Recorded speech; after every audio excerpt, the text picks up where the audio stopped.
Buenas noches, qué alegría ver esta sala argentina así repleta, con bienvenidos, bienvenidas a este nuevo encuentro, a esta gran conversación social en torno a la imaginación política y qué interlocución, ¿no? Porque Nacho Levi, dirigente de La Poderosa,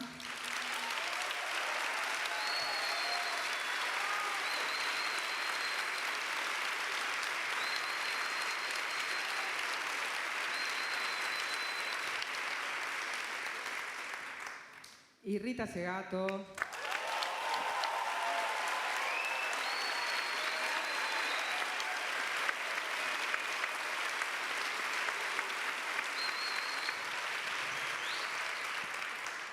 Rita que venía cansada, pero estos aplausos ya ahí levantan la emocionalidad y el pensamiento. Y este es uno de los focos del festival más lindos.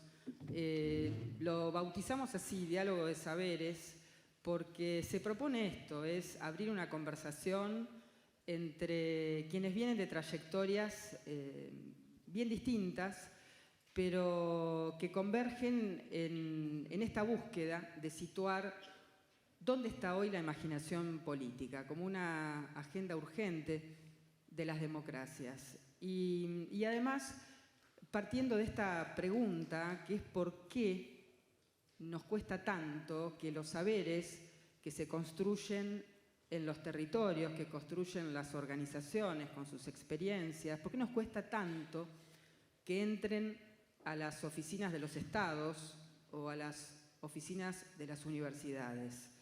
Y ahí hay saberes, hay nuevas categorías, hay experiencias, esas que Rita mira con el imperioso deber de los intelectuales de poner ahí una retórica, de ver qué iluminan esas prácticas y esos saberes. Así que bienvenidos a este diálogo de saberes, el primero de ellos, de este festival, que vamos a arrancar con una pregunta disparadora para ambos, para Nacho y para Rita, que es bien fundante. ¿Cómo definirían la imaginación política? ¿Es una práctica? ¿Es la capacidad de imaginar nuevas articulaciones en las luchas políticas? ¿Son otras formas de nombrar? ¿Es un horizonte? ¿Es una brújula para las luchas políticas?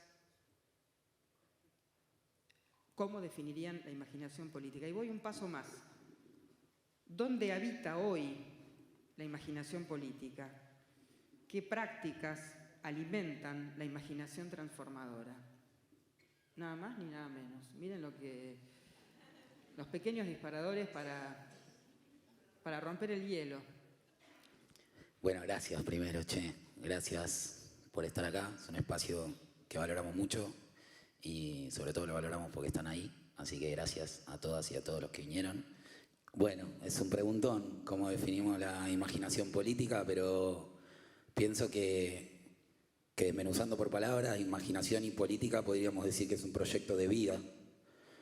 La imaginación puede ser un proyecto y la política puede ser la vida. Un proyecto de vida vivo y colectivo. Un sueño, la imaginación puede ser un sueño, pero la imaginación política debiera ser un sueño hecho realidad. La Poderosa es el nuestro, un movimiento de base que formamos entre muchas compañeras y compañeros que están por acá. Los veo a Nelson, a Lilia, a Fidel, un montón, están por acá. Es nuestro sueño hecho realidad. Cuando estemos terminando esta conversa van a ver que fue realidad. Y creemos que la diferencia con la imaginación sin apellido, la imaginación política, tiene la obligación de ser tangible, palpable.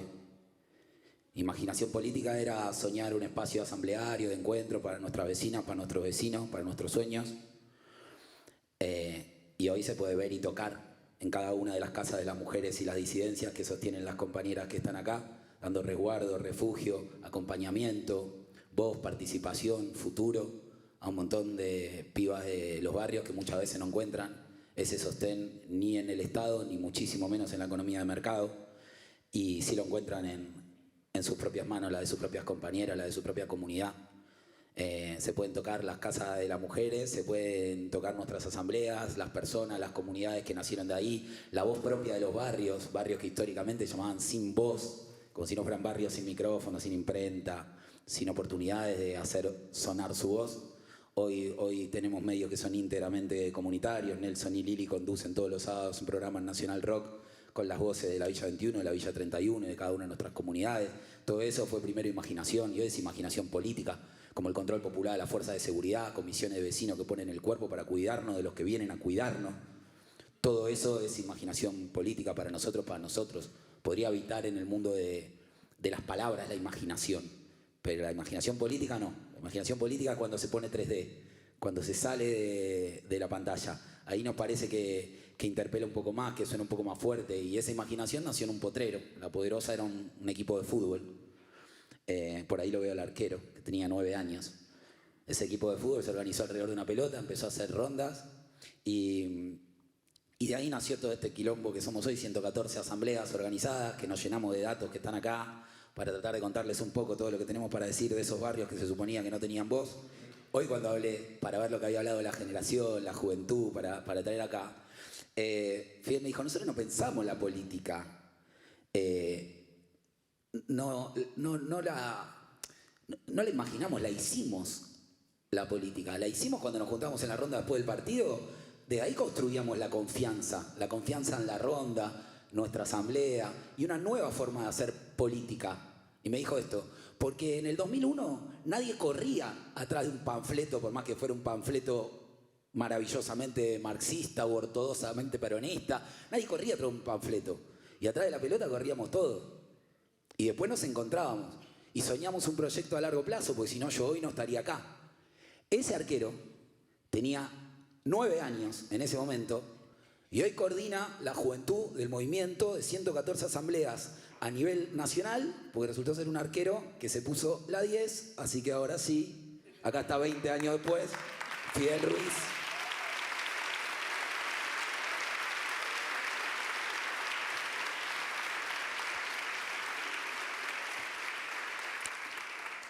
Y para completar la segunda parte de la política, de la pregunta, que también es la segunda parte de la política, ¿dónde habita? ¿Dónde habita la imaginación política? Y nosotros sentimos justamente que habita ahí, que primero que todo, el hábitat natural de la imaginación es la juventud. Y segundo, Francia. Pero Francia de verdad. Francia Márquez. Qué chicanero que son. ¿Por qué Francia Márquez? Porque Francia Márquez viene a poner en escena de verdad algo que fue imaginación política cuando nos parecía un absoluto disparate que una militante de la resistencia popular, mujer y negra y con todo ese baje de lucha en la calle, llegara un día a ser la vicepresidenta de Colombia y a poner en Latinoamérica arriba de la mesa los problemas que atraviesan todas las mesas de toda la cena, de todos los barrios populares, de todas nuestras asambleas. Porque es incómodo, pero de eso se trata hoy la discusión que sobrevuela en los barrios populares, de la metástasis que hizo el fenómeno del narcotráfico y de cómo nos está matando esa droga que es el silencio. Ahí también habita imaginación. Tenemos comunidades enteras donde esa problemática o ese flagelo o esa tragedia o esa consecuencia inevitable de la economía concentrada hizo metástasis, barrio de 15.000 habitantes donde antes era un grupo minúsculo el que estaba atrapado por esa lógica y hoy es prácticamente la comunidad entera.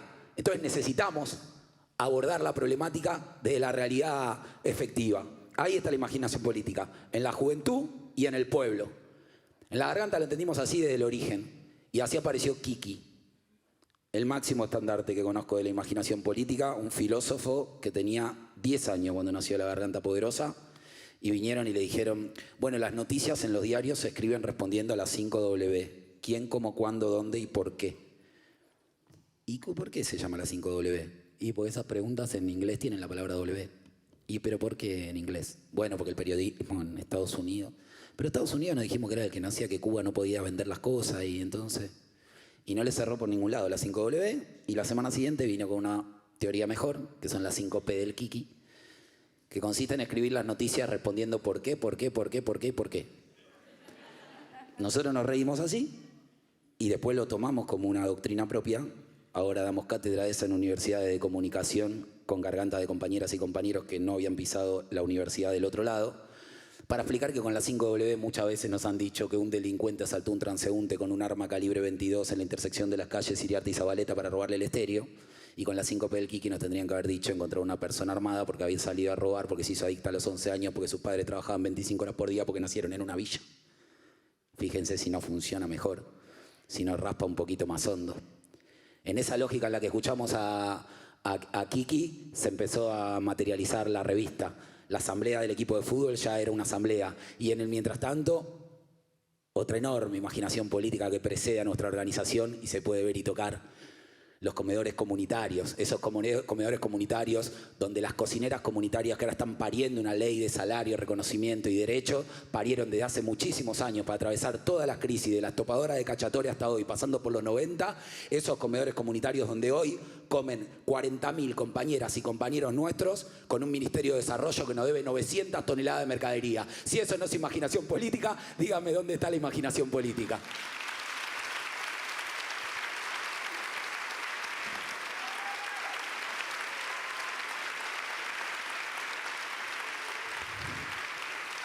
Y para darle pie a Rita, voy a citar a otro filósofo infanto-juvenil de Zabaleta que se llamaba Leandro, y un día en el espacio de educación popular, de apoyo escolar, dijo: tengo la tarea del colegio para que hagamos, la abrió ahí, empezamos todos y eran una lista de antónimos. Empezaba lindo, feo, alto, bajo, gordo, flaco, y de golpe dio libertad. Y todos nos miramos así nosotros. Dijimos, qué sé yo. Mira, ni a Rita me animo a preguntarle cuál es el antónimo de libertad. ¿Qué sé yo cuál es el antónimo de libertad? Nos mirábamos, nos reímos, uno dijo cárcel, otro dijo, ¿ustedes qué dirían? Encierro, ¿qué más? Esclavitud. Leandro dijo, ¿pueden ser 2 palabras? Y ahí ya no corrió para la izquierda, por eso le dije, ¿quién dice que para cada palabra hay una palabra? Capaz que hay que escuchar. Y capaz que sí. Dijo, para mí es no comer. Ah, mira, es buena. Ahí habría que ver dónde ponemos la estatua de la libertad y algunas cosas más, ¿no? Era buena. Con esos comedores comunitarios que garantizan la libertad, hoy se alimenta la imaginación política de nuestro movimiento desde la juventud. ¿Y cuál es el antónimo de juventud? El antónimo de la juventud para nosotros es el prejuicio. Ahí también habita la imaginación. Porque si vos me preguntás para qué necesitas de verdad mucha imaginación política, es para decirme que hay una persona que vive del plan. O no tenés los números o hiciste alguna cuenta mal. ¿No? Ellos hablan de los vagos, los choriplaneros, y nosotros hablamos de un movimiento autogestivo que hizo una publicación propia que no tiene ni el 1% de la pauta publicitaria de Clarín y La Nación, y con una enredadera de cooperativas hizo sustentable una revista independiente. El prejuicio y la juventud. El prejuicio dice, le falta cultura del trabajo a estos chicos que vienen de los barrios populares. Nuestra juventud dice, tenemos sobredosis de cultura del trabajo, porque tenemos pibes que son tercera generación de ver que laburar toda la vida 25 horas por día no te alcanzó para tener luz, gas, cloaca y algo para comer. Hay imaginación en el prejuicio y hay imaginación en la juventud. Y la última y la máxima de la imaginación es la idea de mano dura para pedir seguridad. O sea, para imaginar que realmente, dándole poder de fuego a los que administran el delito, dándole poder económico a los que administran la delincuencia, vos vas a conseguir mejores indicadores de seguridad para ganar las elecciones o para mejorar la calidad de vida, para lo que quieras. Está cerrado. Y si no, preguntale a Luciano Arruga. Preguntale a Luciano Arruga. Secuestrado, torturado, desaparecido, asesinado por negarse a robar para la policía. Mientras nosotros consumimos la tele que nos dice el peligro es ese que vaya corriendo con equipo de gimnasia y visera, y entonces decimos denle más poder de fuego a la policía para que manden más pibes a robar, para que sean más los robados que dicen denos más seguridad y entonces les más presupuesto a más policía que manden más pibes a robar para que... Y por ahí no se consigue, por ahí no se consigue. Entonces lo que hicimos con la imaginación política de la juventud fue el control popular a la Fuerza de Seguridad, que es una comisión que regulaba el accionar de la Fuerza de Seguridad cuando lo asesinaron a Kevin en un tiroteo que duró más de 3 horas con 105 disparos de UCI de Fala, 50 metros de 2 casillas de gendarmería. En ese momento se hizo una comisión de vecinos para fiscalizar a los gendarmes del barrio, nos llamaron del ministerio y nos dijeron, está bueno lo que ustedes hacen, ayúdennos a que el gendarme haga lo que tiene que hacer. Y nosotros decimos, ¿y si hace lo que tiene que hacer? ¿Qué hace? La imaginación política, el protocolo de la legalidad que ustedes tienen. ¿Qué dice del gendarme bueno? El gendarme que no es un represor innato, que no es un corrupto, que no es mala persona. El gendarme bueno. Viene caminando el gendarme bueno por el pasillo y se topa con la ranchada de pibes que están consumiendo base. Y como es bueno, no los escupe, no los denigra, no los picanea antes, durante y después de la discusión de las taser, no les pone electricidad para moverlos de ahí, no los usa para delinquir, no los usa para robarle la plata o la droga a quienes no se la decomisan para volver a comercializar. No hace nada de eso. Es bueno este. ¿Qué hace? ¿Qué hace el gendarme bueno? Se miraron todos así, un silencio igual a este, hasta que uno se puso un poco colorado y dijo, bueno, los dispersa. Pero está buena. Pero entonces lo que ustedes quieren discutir no es seguridad. Lo que ustedes quieren discutir es relocalización de la marginalidad. Porque si ustedes, en vez de dispersarlos, tomaran la voluntad de los chicos de rescatarse y los quisieran llevar a un lugar, les pasaría lo que nos pasa a todas las organizaciones sociales. No encontramos un lugar serio, gratuito, de calidad donde los pibes puedan rescatarse. Entonces cuando quieren hablar de seguridad, llámenos del Ministerio de Salud, que discutimos dónde se pueden hacer esos centros. Y cuando esos centros estén hechos, vamos a tener el registro de dónde llegan esos chicos en esa situación de consumo problemático. Y nos vamos a dar cuenta que vienen la inmensa mayoría de los barrios populares que no han tenido oportunidades. Y entonces tal vez un día terminemos discutiendo seguridad en el Ministerio de Economía, que es donde a nosotros nos gustaría. Muchas gracias.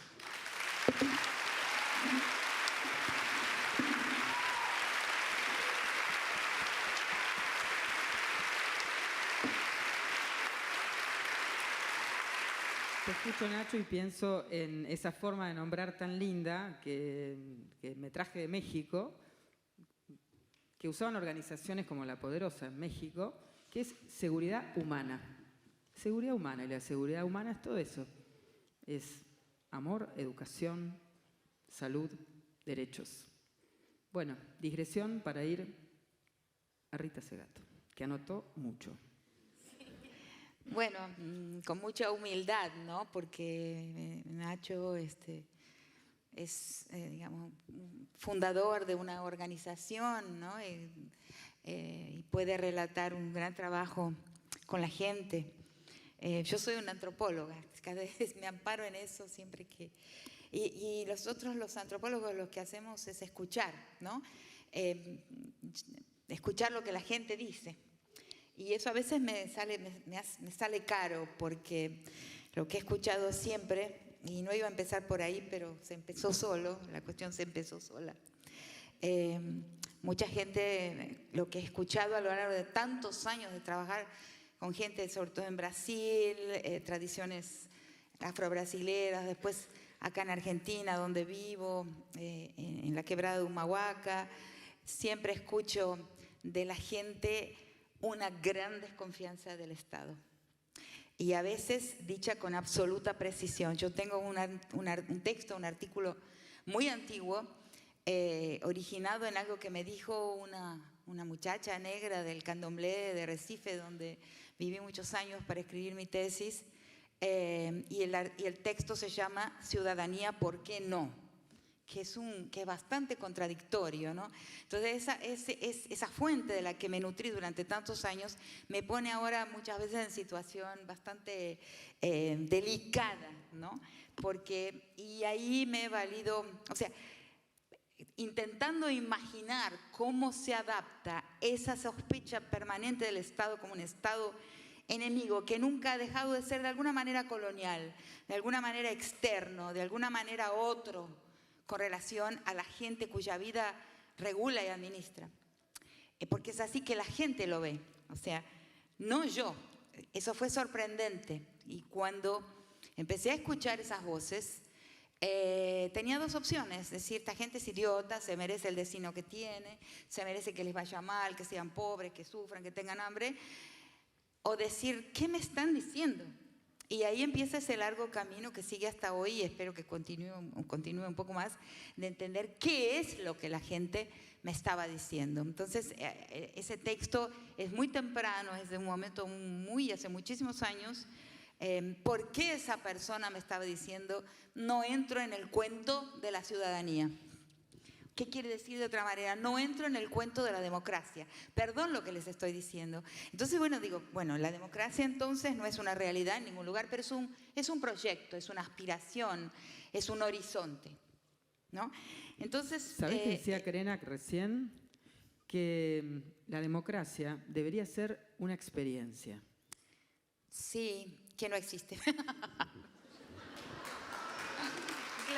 no existe. ¿Por qué existe donde Ayrton vive?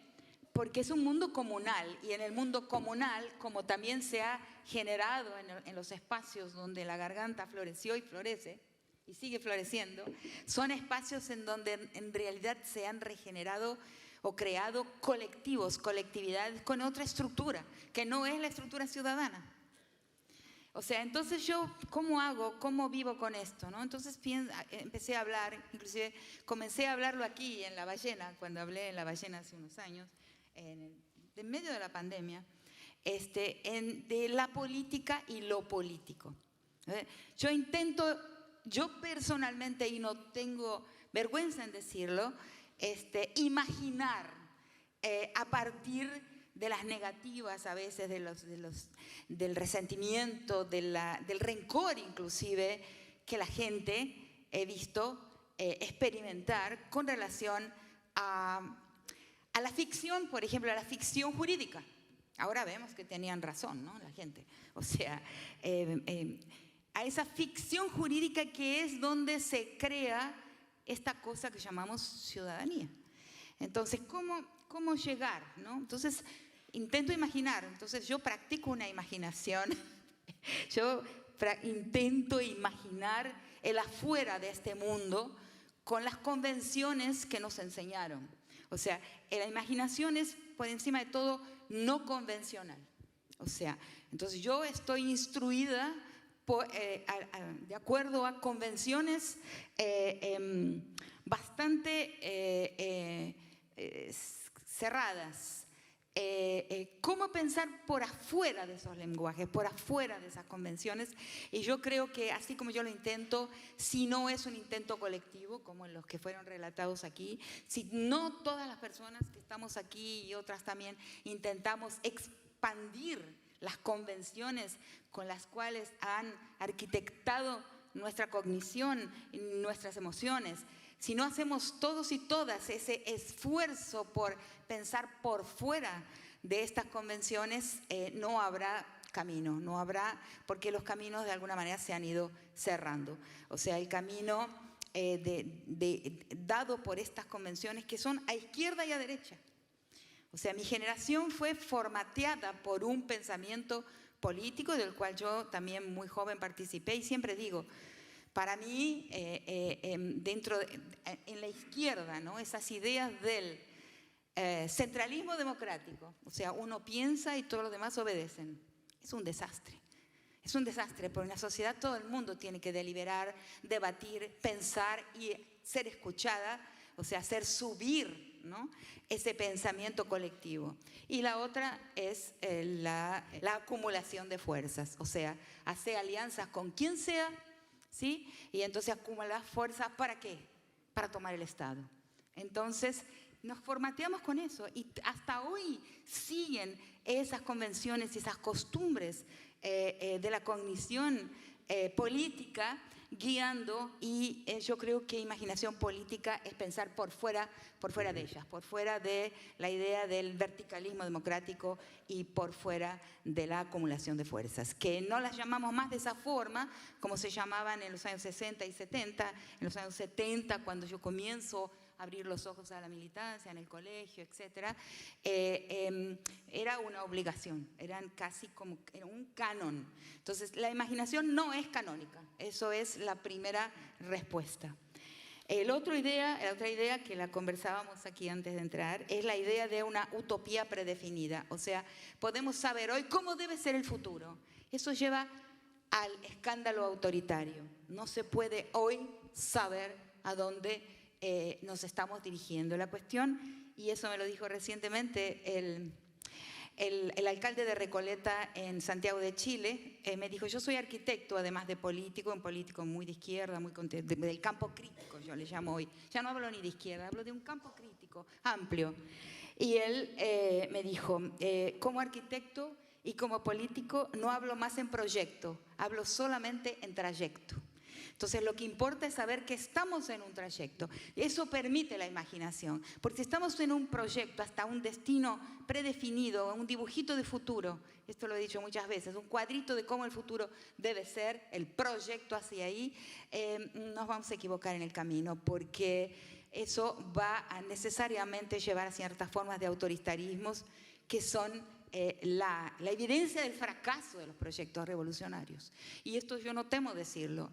Lo que hemos llamado revolución tiene que ser un trayecto revolucionario, pero no puede ser un acto, un momento, un evento, porque todas las revoluciones han fallado, ninguna ha llegado a destino. Ni la francesa, que es la Revolución Francesa, no ha llegado, terminó en un imperio. O sea, entonces tenemos que pensar con imaginación y en trayecto, en camino, mirando hacia un horizonte abierto de futuro, pero moviendo la historia. Y eso es como lo hace la Garganta, estoy de acuerdo, ¿no? Paso a paso, en una cancha de fútbol, donde sea, haciendo camino. Se hace camino al andar, como decía Antonio Machado, y es una gran frase. Se hace camino en trayecto. El proyecto a veces clausura la imaginación política del aquí y del ahora, que es fundamental. ¿Y dónde habita? ¿No?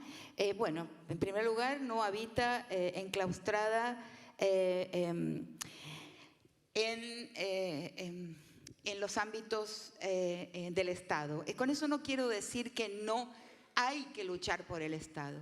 Pero lo que quiero decir es que no debemos poner todas las fichas, como han hecho los movimientos sociales, inclusive el mío propio, el movimiento feminista, ha colocado muchísimas fichas y esfuerzos en el campo estatal, en pasar legislación, en crear políticas públicas, pero todas conducidas desde el Estado.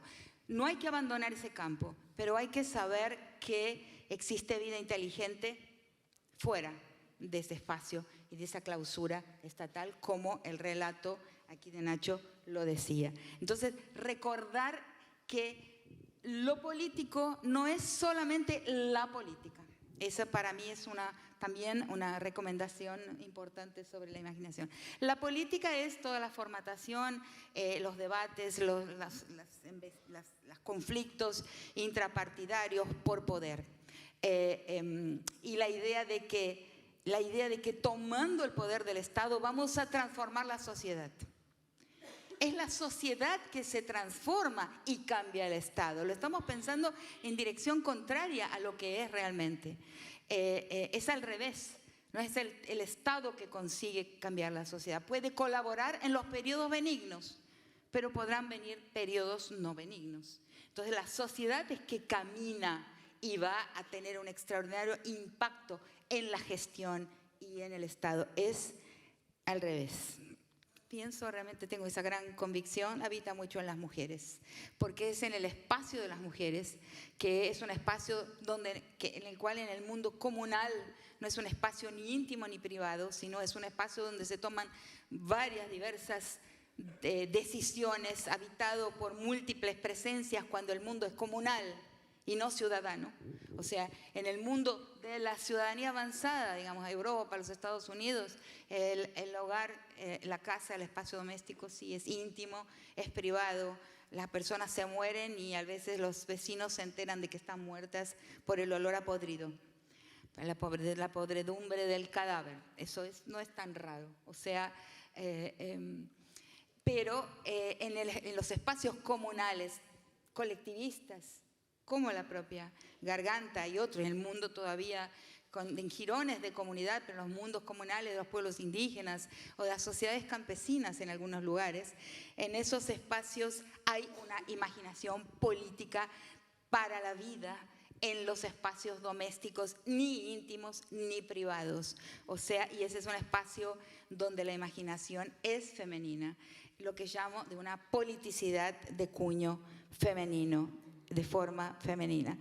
Entonces, por ahí camina, por nosotras las mujeres tenemos que tomar conciencia y generar una retórica de valor para las formas en que nosotras tramamos, defendemos, protegemos y echamos la vida hacia el futuro, le garantizamos un futuro aquí, ahora y a como dé lugar en esas artimañas, en esos tejidos que son los tejidos de la domesticidad, pero le falta una retórica de politicidad. Es necesario atribuirle y entenderle una retórica de politicidad a la forma en que nosotras pensamos, garantizamos, protegemos y arrojamos la vida hacia el futuro para que pueda continuar. Y tendría muchísimos ejemplos de esto. Yo digo siempre que maternar es político. Maternar es una tarea política, porque es formar la piel política, la piel ética, la sensibilidad ética de las personas que están en nuestras manos para esa programación y ese formateo. Entonces, también hay que generarle y creer que ahí existe una politicidad. Lo que le falta es el nombre solamente. Entonces, he escuchado recientemente de una alta figura del gobierno español, una mujer que estimo y que quiero y que sé los esfuerzos que ha hecho en un escenario como este, decir, las mujeres tenemos que tomar el poder. Yo dije, no. Lo mismo he escuchado en los otros días en la Feria del Libro, en la presentación del libro de Daniel Feuerstein, la construcción del enano fascista. Alguien del público dijo, hay que tomar el poder. Yo digo, para mí el poder es una mala palabra. Yo ni hablo de empoderamiento, no uso esa palabra. La acepto, quien la usa, la entiendo, sé qué quiere decir. Pero si hay poder, hay despoder. O sea, el poder es sobre algo. No podemos pensar de otra forma. ¿Qué es poder? Entonces es prestigio, es influencia, es capacidad de hacer circular cierta palabra, hacerla presente en donde ya no estaría presente esa palabra. O sea, pensemos un poco más. Imaginación política es pensar algo que no sea tomar el poder. Entonces, entonces a ese personaje que estaba en el público de la presentación de la construcción del enano fascista, yo le pregunté así, ¿pero vos qué querés? ¿Tomar el poder o cambiar la historia? Entonces ahí se dividió el público inclusive, porque lo que yo quiero es cambiar la historia, no tomar el poder. Y eso es lo político, y la política es lo que está en los claustros estatales, en las endogamias partidarias, y la gente lo ve allí. O sea, la gente lo ve allí. Alguna gente se incorpora, pero se va a incorporar también en esos conflictos por quién va a tener el poder. Yo creo que imaginación política es pensar por fuera de esa ecuación. No sé qué te parece a vos.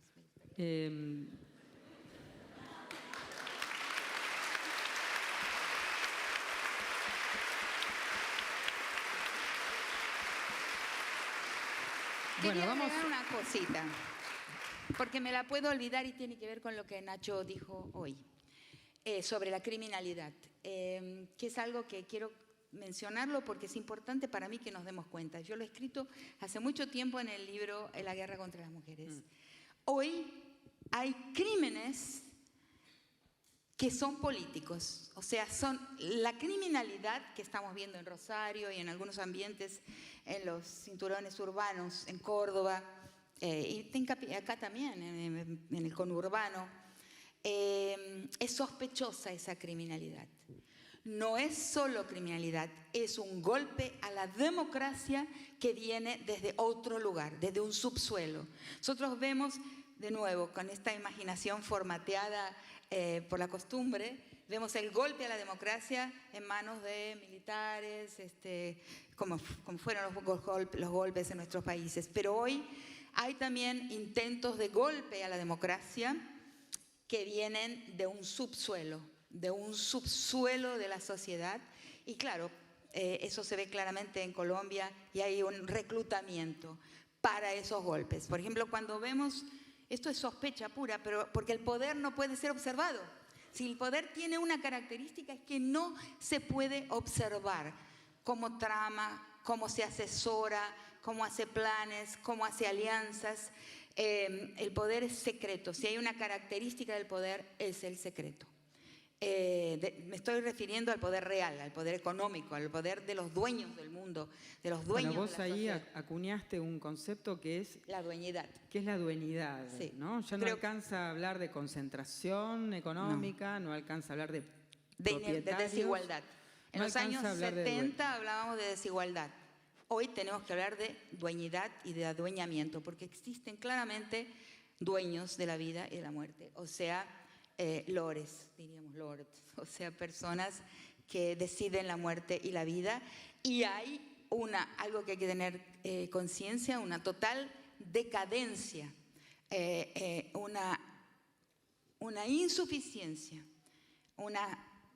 yo diría, un fracaso de una obsolescencia. Ha quedado obsoleto el discurso de la razón humanitaria. Ese discurso no toca más ni cabezas ni corazones. Cuando vamos a pensar seriamente, en el fondo de los que piensan seriamente, hay una humanidad que sobra, hay un sobrante humano. Y eso es porque hasta en el tiempo de la formación marxista de mi generación, por detrás, aunque el marxismo se pretendía científico, una ciencia de la historia. No sé si ustedes tienen plena conciencia de eso, de hasta qué punto había una ciencia de la historia, y esa dialéctica era una estructura de la historia que era indicada por una ciencia. Entonces eso generó formas de autoritarismo, pero por detrás, por lo menos en nuestros países, la militancia siempre en el fondo ingresó en el pensamiento marxista por una razón humanitaria, estaba por detrás. Lo he discutido con muchos compañeros muy formados en marxismo, dicen, no hay ninguna razón humanitaria, eso es religioso, lo que hay es una ciencia, un carácter casi natural de la historia que transita y camina de esa forma. En fin, yo sí creo que existía una razón humanitaria, pero que no existe más, que es muy difícil invocarla. O sea, la tenemos quizás algunos de nosotros en nuestra piel ética, en nuestra piel política, pero es muy difícil hoy invocarla como una razón, y ese es uno de los grandes problemas del presente. Rita, quería decir lo de la delincuencia política. Por ejemplo, cuando vemos, como hubieron muchos casos en Buenos Aires, en el conurbano recientemente, que hay una desproporción muy grande entre la violencia usada y el propósito, digamos, la muerte del colectivero. Sube una gente misteriosa en un colectivo para robarle a una gente que no tiene nada en los bolsillos, que no lleva nada, en un horario y en una localización donde lo que se lleva es muy poco, eso lo han dicho en varios análisis que escuché. Y apuntan y matan a un colectivero querido por todo el mundo. Un hombre con gran consenso que estaba a un mes del retiro, a un mes de jubilarse. Un crimen espantoso. Yo cuando veo algo así, como no sé, es solamente una sospecha, pero yo le sospecho una finalidad política. O sea, eso lo aprendí también en mi tiempo de trabajo en el Triángulo Norte de América Central, en México y en Colombia también, donde claramente, por ejemplo, en Colombia la criminalidad es para limpiar territorios. La idea de que la violencia colombiana, ¿no?, como dice una abogada, Dora Lucy, que a lo mejor está aquí entre los presentes, creer que la violencia colombiana es una violencia del Estado contra la FARC es un error. O sea, esa es una violencia colombiana, pero la violencia colombiana es mucho más extensa y mucho más múltiple. Bueno, ahí que te voy a interrumpir, Rita Segato. Sí. Estoy viendo dónde pones el punto para interrumpirte. Bueno, él también. Ah, no. Midiendo el tiempo igual al de él. No, pero, Pues, pero te voy a decir...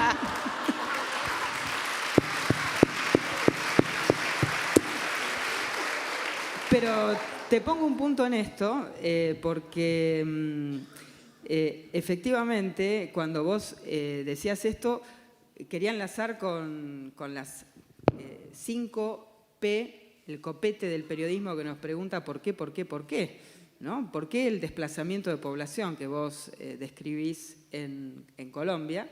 Habría que preguntar por qué. Es preguntarnos por la racionalidad que tiene esa violencia, que hay un concepto, ¿no? Que es el del despojo por apropiación, ¿no? Que nos invita a pensar que esos territorios sobre los que avanza el narco son territorios donde hay campesinos y son territorios que, con la complicidad de los estados, del poder político, hoy son escenario de un negocio completamente funcional para estas democracias de la globalización neoliberal, ¿no? Los flujos de la economía ilegal son blanqueados en los mejores bancos del primer mundo. Y permitime, y vamos a volver, Rita, a esto, ¿no? Porque vos hablas de dueñidad, hablas de un Estado cuya soberanía está socavada por arriba y por abajo, socavada por las corporaciones económicas, delincuenciales, y hablamos de este minuto histórico. Entonces, Nacho, a mí me interesaría pensar este minuto histórico, pero hacerlo con un pequeño ejercicio de memoria, que es tu propia trayectoria, y el de la trayectoria que ha hecho La Poderosa, que nace en el contexto del 2001, 2002, en ese momento también de tanta incertidumbre, en ese momento del que se vayan todos, en ese momento donde en los barrios se empezó a hacer trueque, se armaron las cooperativas de cartoneros. En ese escenario nacía La Poderosa. La pregunta es, ¿qué encontrás de distintivo y qué de similar entre aquel momento y este que estamos habitando ahora? Que parece, en algún punto parece dialogar, pero en algún punto es muy distinto. Del cacerolazo al coronavirus, decimos nosotros. Hay algo muy distinto, que somos nosotras y nosotros.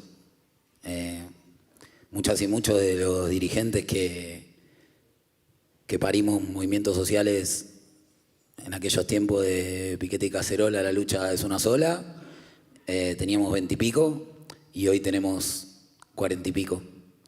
Y llegábamos a las calles a barrer una década de pizza y champán que explotaban comedores comunitarios, que explotaban carros de cartón y que explotaba también en la ilusión inherente de una juventud como la de hoy, como la de los 70, pero ahí en el medio, de regreso a la democracia, sintiendo que habíamos llegado tarde a la noche de los lápices, sintiendo que teníamos hambre de justicia social y que encima nos habían hecho lo que nos habían hecho y que encima lo podíamos ver, porque de ahí venía naciendo la nueva creencia en la política, que fue esa ola progresista en nuestra región.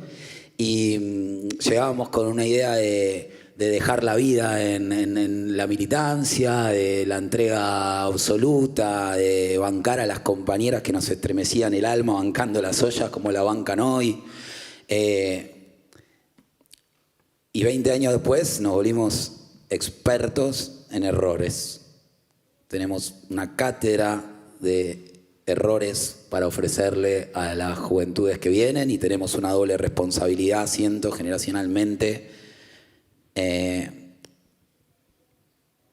porque en aquel entonces no teníamos a los de 40, eran muy poquitos. A muchos lo había barrido la alienación de los 90 y a otros los había barrido la dictadura más sangrienta, cívico-militar, eclesiástica que tuvo nuestro país. A la vuelta de eso éramos de 20 y un poco improvisando. Y entonces hoy que tenemos 40, nosotros nos imponemos y nosotras dos caminos, inevitablemente. El primero tiene que ver con construir una militancia de los 40, que aún en este modelo salvaje, aún en los centros urbanos, aún en esta locura que ilustraba Rita recién, nos permita seguir luchando por nuestros sueños, aunque no tengamos 20, aunque no tengamos la energía de los 20, aunque no tengamos la fuerza, aunque no tengamos la ilusión, aunque no tengamos el romanticismo, aunque nos hayan erosionado tantas cosas, construir un modelo viable de militancia a los 40 y que no necesariamente sea un cargo, que no necesariamente sea una estructura que nos sostenga monetariamente. La militancia que nos forjó a nosotros, sin un mango, sin un cargo y con el ejemplo de las compañeras bancando en la ruta.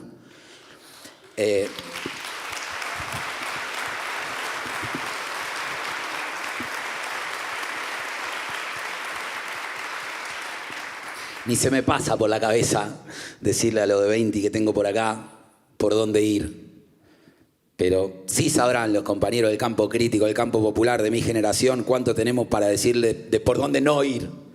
Creo que ese es el manual que tenemos que escribir, por dónde no ir y cumplir el rol que tenemos para ser así y que los que vienen de 20 y que vienen mucho mejor de nosotros puedan pasar con más fluidez de la que nos tocó pasar a nosotros y a nosotros. Por el silencio no vayan. El nuevo negacionismo es el silencio. Cuando digo segundo Francia, y la podría decir primero también, es porque viene a decir legalicemos y regularicemos para sacarle negocio a la policía, transfiramos a salud los recursos que estamos mandando a seguridad, hagámonos cargo de que esta brecha de desigualdad inevitablemente facilita la metástasis del narcotráfico que están viviendo en nuestros barrios populares, que es dramática y no tiene que ver ya con un dique moral. El dique moral se rompió. En la pandemia se rompió por todo lado, se rompió. Familias enteras que bancaron incluso en las internas de los barrios en un posicionamiento antitranza y de golpe teniendo una ventanita del kiosco barra almacén, barra lencería, barra alimento no perecedero, barra lo que sea para sobrevivir. Compañero almacenero de Rosario, le lleva un llamado a la casa que dice ahora no tenés que poner todos los viernes 50.000 pesos o 500 lucas y no te jodemos 3 meses. ¿Y de dónde saco yo 500 lucas? Y entonces vendé. Y quedate atrapado también. Entonces cambiamos nosotros y cambiaron los barrios. Y hay que hacernos cargo de eso por más que no garpe electoralmente. Cuando en el 2001 decían, pero ahí en la asamblea están los pibes chorros, mirá lo que dice la cumbia villera, y si por eso estamos aguantando acá, para cambiar las condiciones objetivas que generan que los pibes sientan que ese es el camino que queda, y para cambiarla. Ahora no veo que estemos asumiendo lo mismo en relación a la metástasis del narcotráfico, estamos lejísimos del graffiti que dice ningún pibe nace tranza. Seguimos diciendo que detrás de cada gorra hay una historia, pero no decimos detrás de cada balancina hay una historia. Y la hay. Y hay que hacerse cargo de que esta es la realidad de nuestros barrios populares y partir de la verdad, porque si partimos de la mentira estamos jodidos. Nosotros separamos el laburante en categorías que son el contrapropista, la relación de dependencia, la pyme y las tareas de cuidado. Agregame una islita del trabajo que ofrece en su rol de inmobiliaria, de Ministerio de Desarrollo, de Ministerio de Trabajo, la dinámica narcopolicial en muchísimos de nuestros barrios. A ver cuántas vecinas y cuántos vecinos están contenidos por ese paraestado. Que entre vivir muerto, consiguiendo arroz, en el mejor de los casos, para que coman tus hijos hasta que te muera, te propone la ilusión de sobrevivir, aunque es 99% que termines preso, termines muerto, pero hay un 1% que no. Bueno, y muchas personas con raciocinio y moral entienden que es una alternativa más viable que la que le están proponiendo. Discutamos esos puntos de partida, porque si no vamos a estar jodidos. Y me parece que ahí nuestra generación, que tuvo un coraje creativo, porque también hizo cosas buenas y fundó los movimientos sociales y cambió la calidad y la expectativa de vida de un montón de compañeras y de nuestros compañeros, bueno, tiene para aportar sus errores también a los que vienen atrás, porque seguimos siendo una generación embajadora que ocupa los lugares de los barrios populares en las cátedras de la universidad, en los paneles de televisión, en las charlas, en las plataformas políticas. Y me parece que parte de lo que demanda este tiempo, la pospandemia, 20 años de aquel estallido del 2001 y más también, es una autocrítica que ayude a los que vienen atrás. Hay una mancomunión de nuestro sector, del campo crítico, del campo popular. Estuvimos hace poco en la presentación del libro de Juan Grabois y también nos convocaron a la de Gabriel Solano. Tenemos diálogo con todo el campo popular. Hemos sido presos durante el macrismo y haciéndole frente a políticas neoliberales, compañeros de distintos espacios y tradiciones políticas, pero que pertenecemos a un mismo sector. El libro de Juan, un poco retomando y respondiendo a los estigmas, dice, bueno, los peores, y cuenta una historia de vagos, chorros, ocupas y violentos.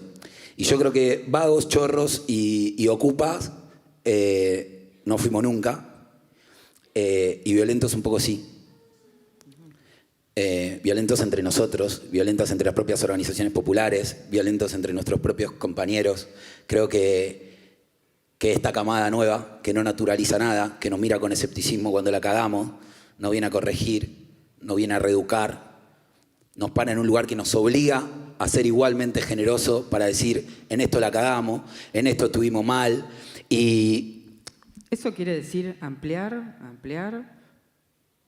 Eso que nos estás compartiendo, como ampliar alianzas, ¿cómo sí, lo estás pensando? Me parece que es habilitar de verdad a la juventud que viene atrás y darnos cuenta que esta generación, que no por nada fue así, nos hicimos en el caudillismo, nos hicimos en esa eclosión, pero también nos hicimos de las imágenes latinoamericanas que nos imponían un poco la verticalidad de la que hablaba Rita recién, y tomando esos espejos de liderazgos, esos espejos de masculinidad, esos espejos de violencia justificada socialmente, y mucho de eso nos llevó a prácticas que nos terminaron alienando casi a la par de lo que estábamos combatiendo. Entonces, para redondear un poco el concepto de lo que esos 20 años nos deja, me parece que nos deja mucho aprendizaje, y que parte de ese aprendizaje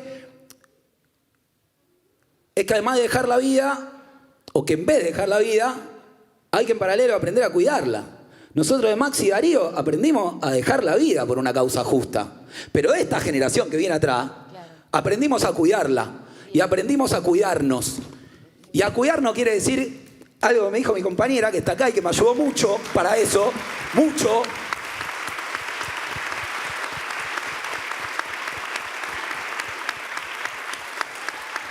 A cuidarnos quiere decir que cuando tu botella está vacía, porque lo entregaste todo y porque no dormís y porque vivís alienado y porque todo lo dejaste por la lucha y la revolución y las causas nobles, se vació tu botella y ya no le podés servir un vaso de agua a nadie. Estás roto y vas rompiendo gente también. Entonces, aprender a cuidarnos, recoger ese guante, ese aprendizaje, me parece que es parte de lo que nosotros humildemente le tenemos que dar a los que vienen atrás para que ese coraje creativo que tuvimos cuando fundamos los movimientos sociales ahora nos permita recomponer un ejemplo de militancia para los 40 y para los 20, que sea una militancia sostenible, que no sea fantasía, que no se muera en la cabeza y que demuestre que la utopía a los 40 recién empieza. Gracias.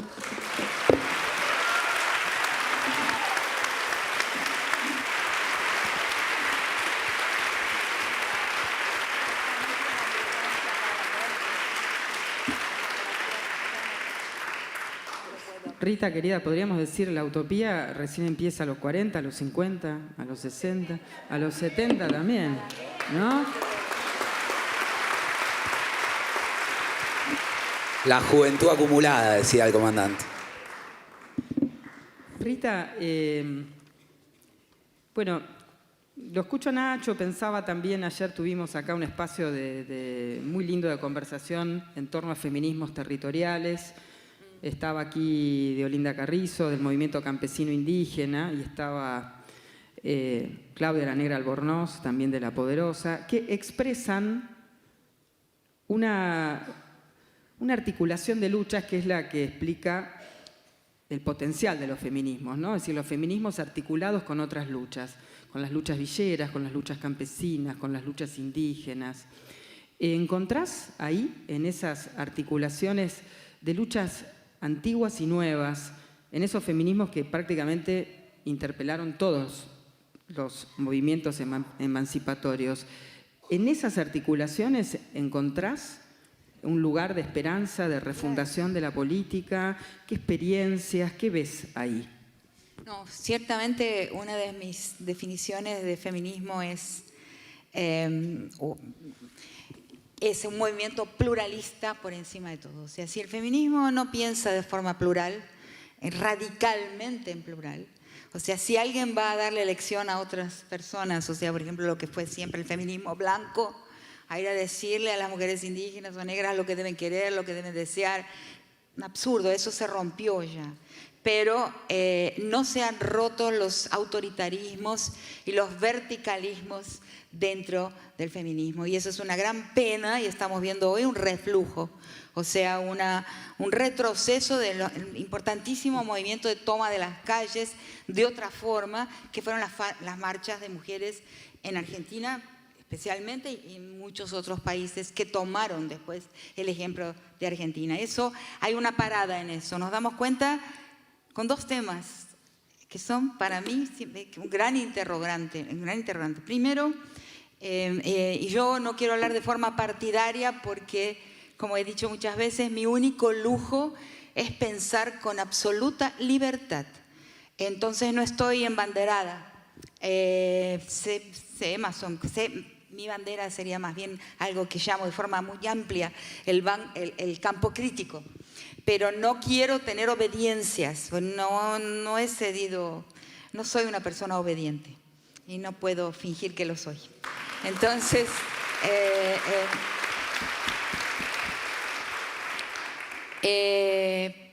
pero cuando Cristina Fernández de Kirchner empezó a ser insultada públicamente, cuando, y sobre todo recientemente, se le puso un revólver en la cabeza para matarla, ¿dónde está el feminismo? Fue para mí una decepción brutal. No por razones partidarias, sino por razones de que eso fueron gestos que precedieron al intento de bala, que precedieron en mucho tiempo. Eso se llama violencia política de género. Es un crimen. Inclusive está bien descrito no en una ley en nuestro país, aunque ya debería ser. En Bolivia sí hay una ley contra la violencia política de género, pero sí el insulto, la violencia psicológica, la violencia moral está prevista en la CEDAW, que está constitucionalizada en nuestro país.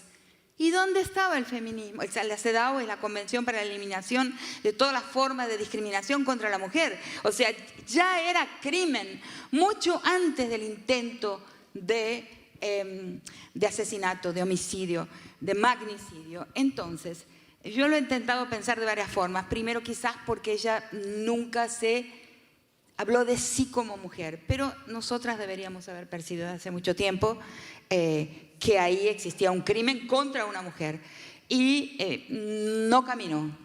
Y luego recientemente tenemos un caso, ¿no?, de alguien que creo que está en la platea también, de una actriz que cuando muy joven, cuando niña todavía, fue abusada violentamente, ¿no?, por un actor también mucho más viejo que ella. Y también ahora estamos frente a un fallo de la justicia, porque no procesa en nuestro país ese juicio, como muchos saben, porque es un hecho muy público y televisivo, yo diría. Y ha habido un fallo absolutamente inaceptable por parte de la justicia en Brasil. Y también el movimiento no se está moviendo. No nos llamemos más de movimiento, porque no se mueve. O sea, estamos con vos, compañera. Ahora más que nunca. Ahora más que nunca.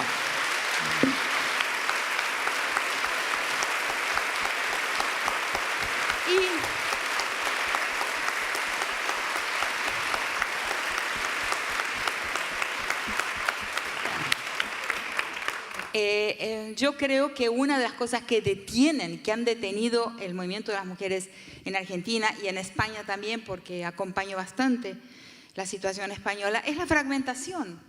Pero si no es pluralista, o sea, porque hay algunas personas dentro del movimiento que todavía piensan dentro de este esquema del centralismo democrático, falsamente democrático, porque no puede existir un verticalismo democrático. Es una contradicción en términos, es una contradicción inaceptable.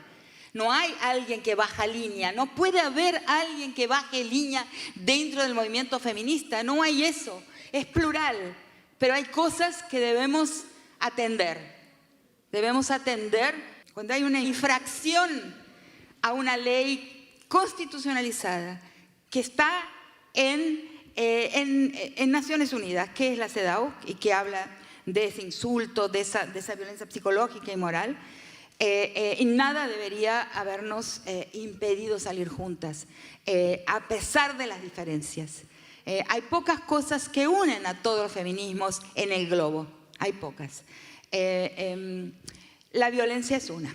La violencia es uno de los pocos fenómenos que transforman el feminismo en un movimiento global. Pero después hay infinitas diferencias, pero tenemos que aprender a convivir con esas diferencias. Creo que tu pregunta va en esa dirección. En la riqueza que hay ahí. O el movimiento es pluralista de ese o traiciona lo más importante de lo que queremos generar, que es un mundo en plural, un mundo radical, un mundo sin hegemonías o sin hegemonía, un mundo radicalmente plural. Esa es mi meta política. Y ese es otro tema que quería decirte. Todo eso, el comer, el sobrevivir, la sobrevivencia material es importantísima. Pero tenemos también que producir representaciones de otras formas de felicidad. Si no tenemos, y eso es lo que está en baja, lo que no existe, hemos perdido la representación de una forma de felicidad social como la sociedad igualitaria. Eso se perdió, porque hubo muchos fracasos en esa búsqueda. Pero estamos fallando porque no estamos consiguiendo proponer, publicizar y convencer con relación a otros modelos de felicidad. Y sin eso vamos apenas a sobrevivir y sobrevivir mal. Pienso eso.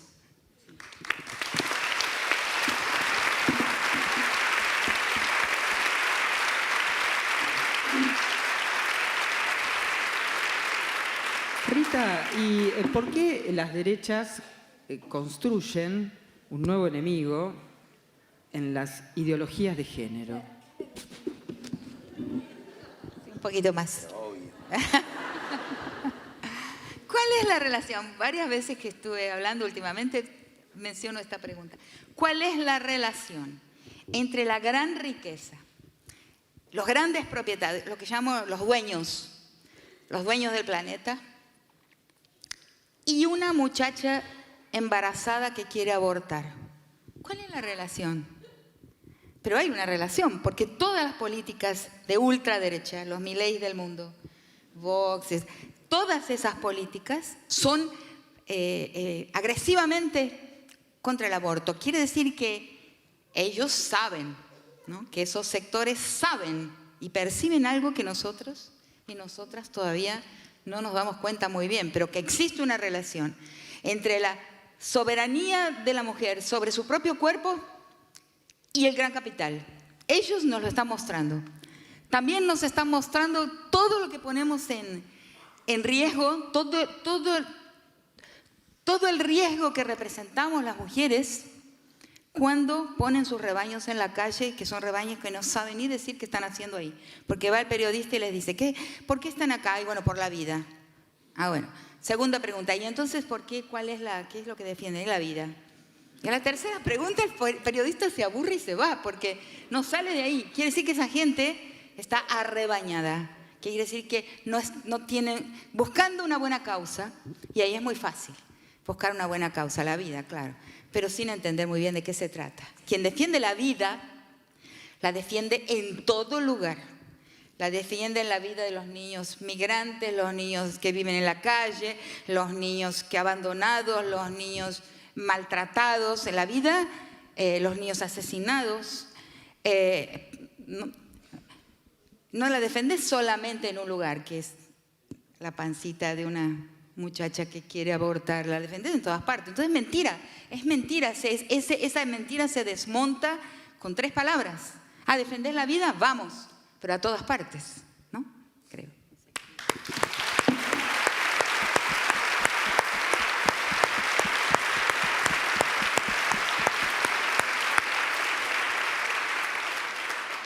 Nacho Rita hablaba recién de esa posibilidad de imaginarnos formas de la felicidad que no están ligadas al mercado como el gran regulador.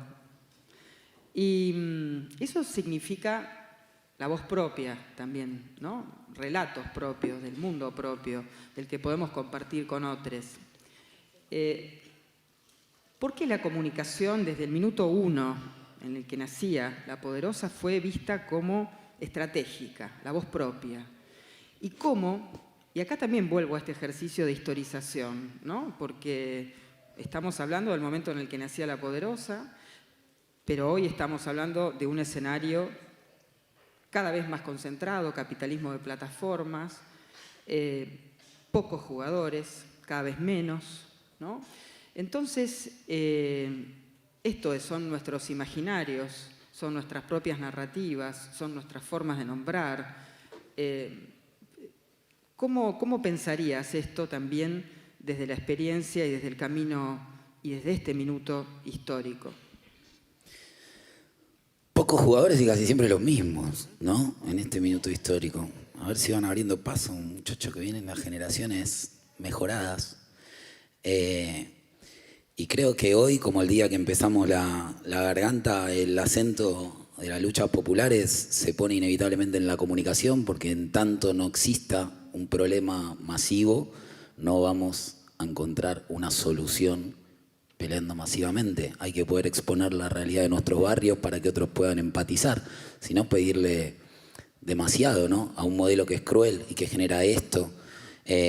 Todos los grandes conglomerados económicos tienen las 3 patas que nosotros le adjudicamos a cualquier asamblea de cualquier territorio, cualquier barrio, cualquier provincia, cualquier país de América Latina donde está La Poderosa. Se forma una asamblea que inevitablemente tiene una pata política, una pata económica y una pata comunicacional. Los grandes conglomerados también las tienen. Tienen una pata política. Podemos pensar el caso de la Argentina. Los grandes conglomerados económicos tienen una pata política, ¿no? Tiene una pata económica, tiene una pata comunicacional. No tiene por qué tener nada que ver la pata política con Juntos por el Cambio, ni la pata económica con el libre mercado, ni la pata comunicacional con Clarín. Eso lo dicen ustedes.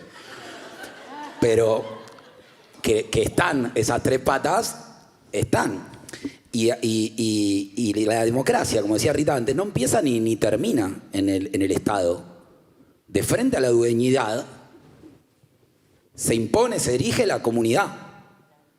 Y ahí aparece Kiki, ahí aparece un modelo de gestión comunitaria. ¿Cómo carajo se hace la garganta poderosa sin pauta oficial, sin publicidad comercial? Desde 2004.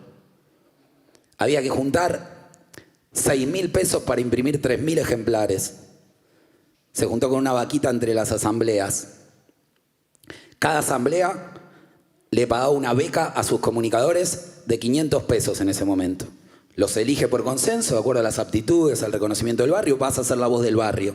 500 pesos todos los meses. ¿Cómo lo vamos a pagar? Con las estrategias comunitarias de financiamiento que aprueban los grandes conglomerados en su versión comunicacional para decir sos bueno y no sos el demonio. ¿Cuáles son? Hace una rifa, una pollada, todos cocinamos pollo como todo pollo en el barrio, un roperito, un bingo, un torneo de truco, un choripán. En todas esas estrategias comunitarias, ¿de dónde viene el financiamiento? ¿Quién va al bingo en la tira 6, casa 85, Vide de Zabaleta? La comunidad de Zabaleta. No van los gringos ahí el bingo. Y Zabaleta no tiene problema de distribución de la riqueza, tiene un problema de que no hay riqueza. Entonces la riqueza tendría como que venir de afuera, muchachos. Pero con esa estrategia comunitaria que reunió los recursos y estableció como prioridad tener un comunicador para que pudiera haber una voz que presentara la problemática y entonces algún día llegara una respuesta de fondo. Ponele que una asamblea de la 21 dijo vamos a tener 2 redactores y 2 fotógrafos y le vamos a pagar 500 pesos durante 3 meses hasta que saquen el primer número de la revista y después hagan la autosustentable. Todas las asambleas hicieron lo propio, juntamos los 6.000 pesos, imprimimos 3.000 ejemplares, hicimos un lanzamiento en Zabaleta, 1.000 ejemplares se distribuyeron de manera gratuita entre la vecina y los vecinos que lo hicieron, y 2.000 ejemplares se vendieron un costo promedio de 10 pesos en transporte público, plaza pública, universidad pública, y se vendieron todo porque Juan Román Riquelme puso la tapa, el grito, y apareció en todos los medios de comunicación y se vendió. Se vendieron 2.000 ejemplares. No, eso recién empieza. Con esos 2.000 ejemplares, vendidos a 10 pesos, se recaudaron 20.000 pesos. Y lo cuento con los números exactos para que tome nota, compañera, compañero de los barrios populares, de los medios alternativos, porque ese también es un escenario difícil. Con los 20.000 pesos se pudo pagar las becas que eran de 500 pesos de quienes integraban la revista. Y se pudieron pagar los 3.000 ejemplares de febrero. Entonces, en ese momento, la reunión de los delegados dijo a las asambleas, ya está, no tienen que hacer más ropero, pollada, bingo, porque nos pagamos la beca y pagamos los ejemplares del mes que viene. Y acá viene el clic económico.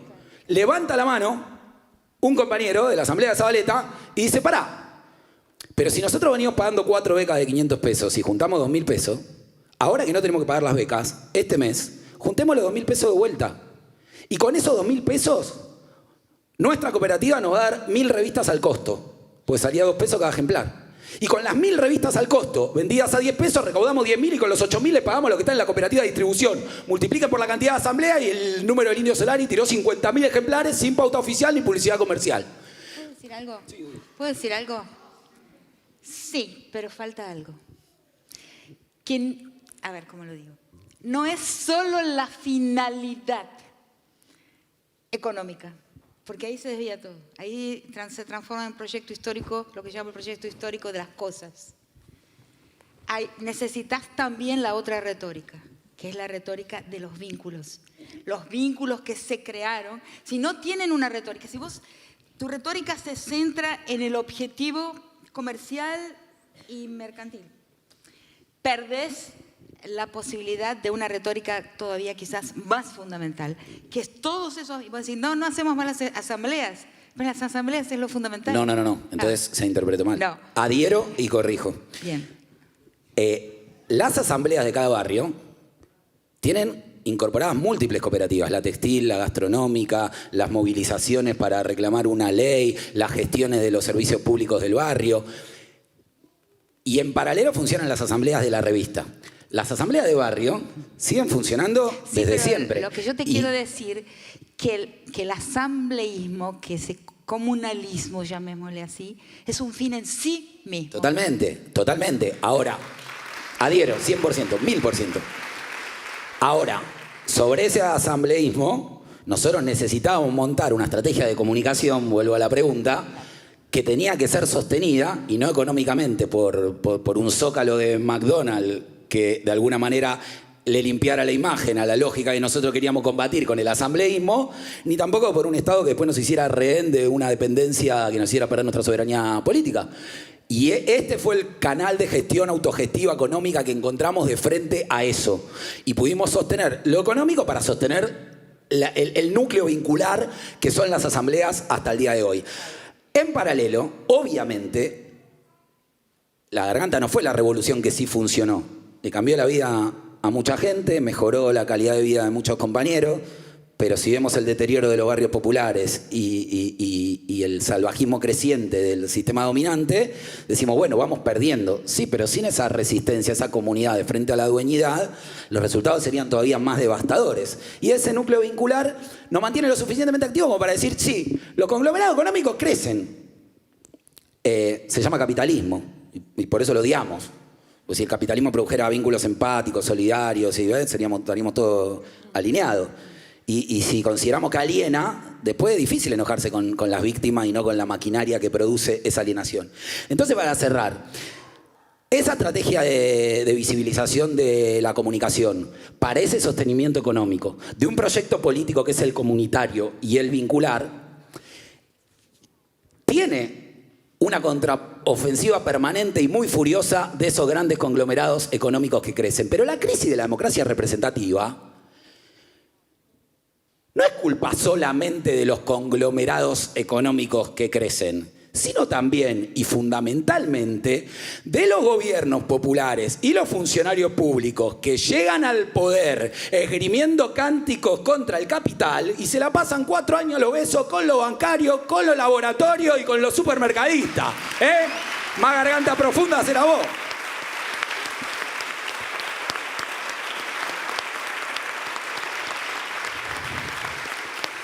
Y uniendo los conglomerados con el porqué de la comunicación, hay que decir que tal vez, para arrancar, para que el regulador no sea el mercado, para que estas experiencias de núcleos vinculares puedan trascender, la regulación del Estado tendría que ser un poquito más corajuda. En una de esas no estaría mal arrancar por la ley de medios, pero para eso no hace falta imaginación, para eso hace falta voluntad política.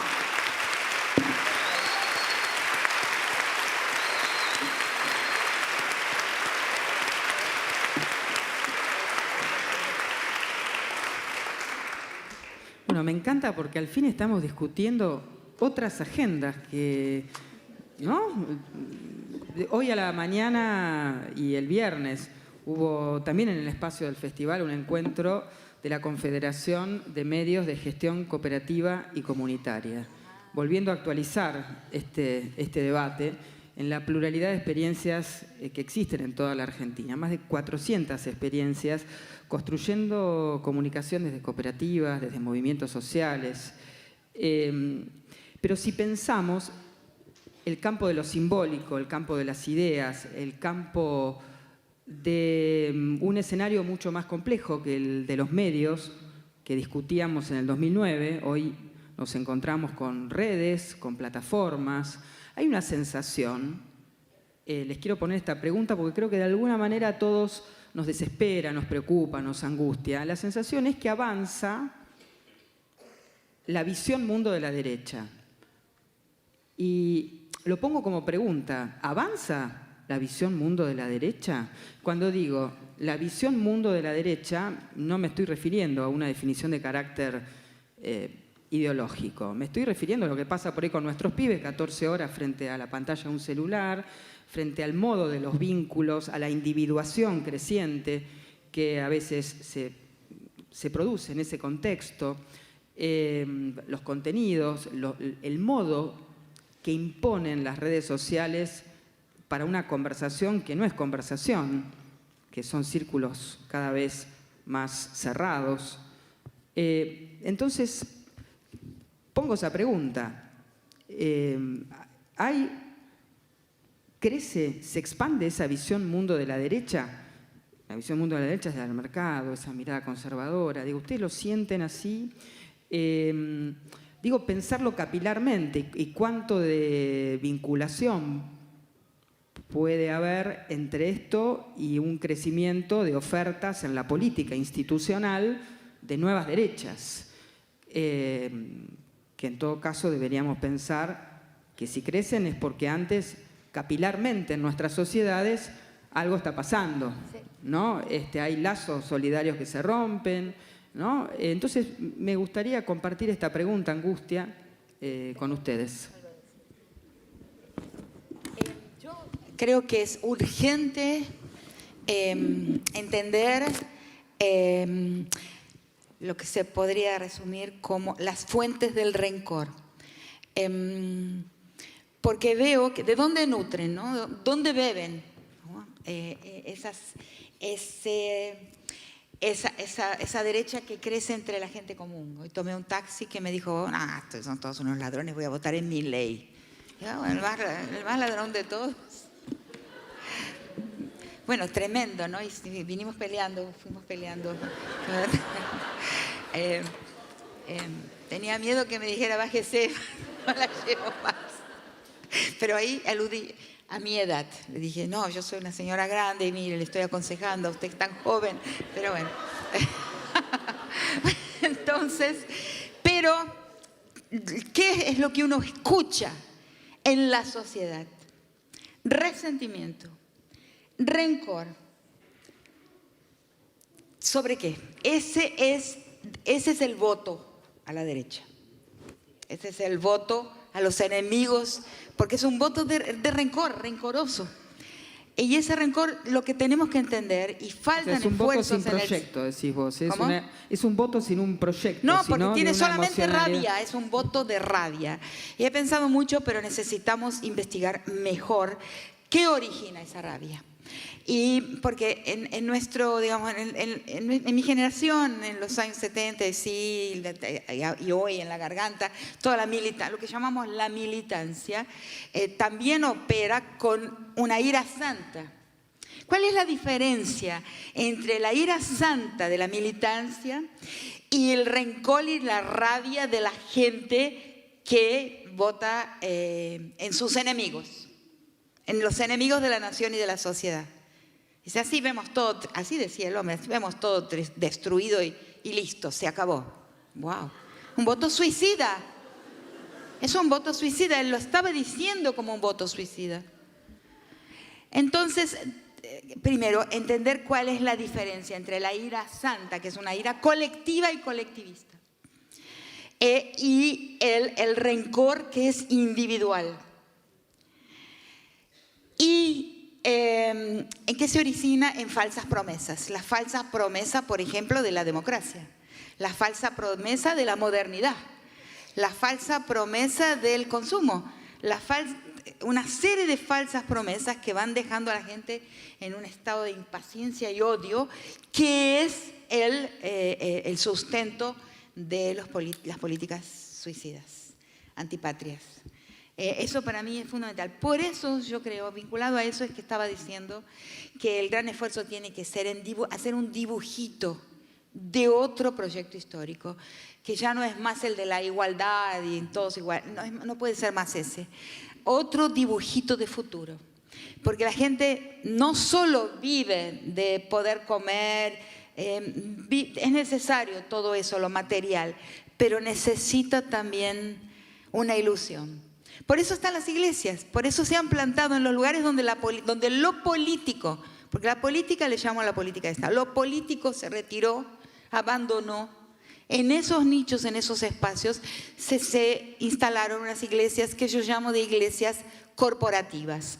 Y sé por qué lo digo. No condeno ni critico a los fieles, porque las personas deben tener libertad absoluta y restricta de buscar discursos de lo sagrado en cualquier parte que les parezca interesante o que tengan a mano.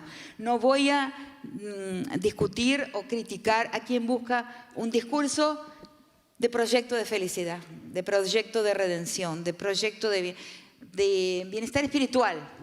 Eso no lo critico, pero sí, quizás puedo decir que me consta que existen pastores que son pastores corporativos, que representan a conciencia los intereses de las grandes corporaciones y se han instalado en los lugares abandonados por la política, ¿no? Todo eso está profundamente interligado.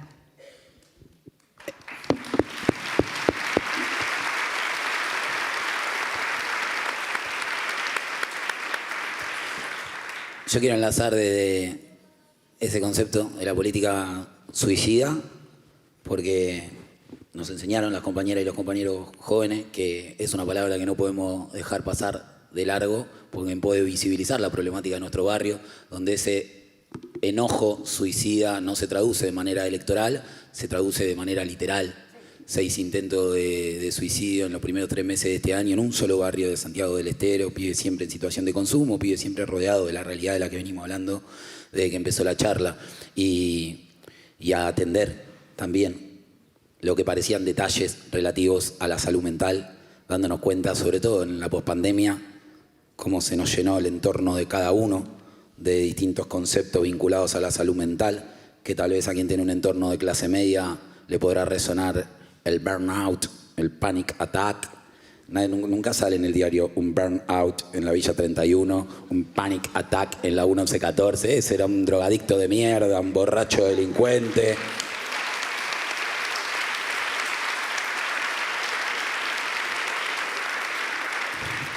Imagínense si teniendo ciertas comodidades socioeconómicas está así de jodido, como estará donde no tenés como garantizarte un plato de comida. Entonces, si a los dirigentes, con cierto pasar como para poderle poner cabeza y tiempo al mediano plazo, nos encontramos medicados, sumidos en una autoexigencia que nos volvió locos, en un ego que nos comió nuestro propio cuerpo y nuestra propia vida, ¿cómo se traduce eso para abajo y qué hacemos socialmente con eso para empezar a no invisibilizarlo? Y para seguir empezar a entender que si al paciente oncológico lo abrazamos, al paciente psiquiátrico sería bueno dejar de ponerle distancia, porque de ahí nos vamos. Al cardíaco lo contenemos. Y tomar dimensión de eso, para después poder hacer una lectura por ahí más fría de un escenario electoral, que yo ni siquiera sé si están así, ¿viste? Qué sé yo, Trump y Bolsonaro ya perdieron. Y habría que ver si esa atracción de esos discursos es más bien de los medios, ¿no? Lo que estamos viendo acá hoy, de los medios y de los medios que después consumen cierta clase media y en los taxis suelen tener mucho rating algunas radios que abonan esos discursos y que tal vez esa atracción a los medios tiene que ver con esos conglomerados de los que hablamos recién y sus patas comunicacionales y cómo de alguna manera riegan su perspectiva económica y política. Y entonces si lo pensamos de ahí, yo ya tengo la verdad, estoy cansado, queda más lindo, de escuchar que Milei canaliza el descontento y la. Bueno, si Milei canaliza el descontento, vamos a pelearnos con el descontento en vez de pelearnos con Milei.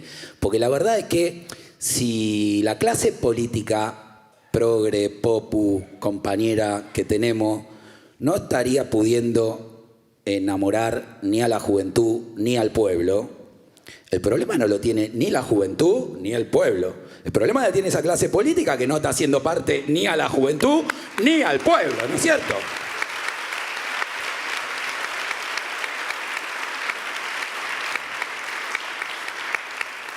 Por esto que dijimos al principio, porque la confianza política no es algo que se dice, es algo que se hace, es algo que se construye como la construyeron en Zabaleta. Zabaleta, la primera ronda, cuando toda asamblea de la Poderosa era una ronda de un equipo de fútbol, la mitad quería que la camiseta fuera roja y blanca por River, con el apoyo de Huracán, que es el equipo del barrio, y la mitad la de Boca, hasta que un compañero levantó la mano y dijo, pero si hacemos de River es casi la mitad, si hacemos Boca casi la mitad, y si hacemos blanca y negra es todo, porque todos somos blanco y negro, y quedó blanca y negra la camiseta.